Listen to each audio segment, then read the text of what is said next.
یہ بھی ضروری ہے کہ فوجوں کو مستحکم رکھیے. اعدوا لهم ما استطعتم، ہر ممکن دفاعی اسلحہ فراہم کیا جائے، حرب و ضرب کی پوری قوت بلکہ بڑھایا جائے.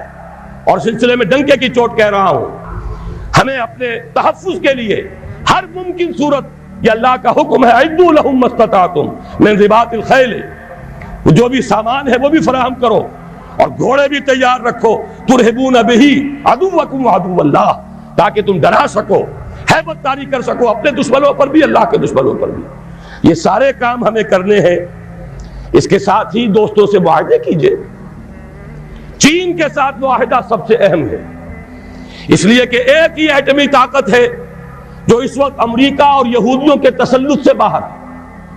باقی بھارت کے ساتھ جو پینگیں بڑھ رہی ہیں، بھارت نے جس طرح ان کا سارا معاشی نظام جو کا تو قبول کر لیا ہے، جس طرح اس نے ملٹی نیشنل جو کارپوریشنز ہیں ان کے لیے اپنی مارکیٹ کھول دی ہے، اب وہ تو ان کے لیے کوئی اجنبی ملک نہیں رہا.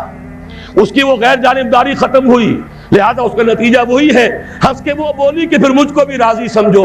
تو امریکہ اب ہندوستان سے، بھارت سے تو راضی ہے. اب تو ایک ہی ہے جو کھٹک رہا ہے، ایٹمی طاقت، جو مبینہ طور پر اور جو کہ مسلمہ طور پر ایٹمی طاقت ہے جو ابھی باہر ہے، لیکن یہ کہ ابھی وہ قائم ہے، وہ چین ہے.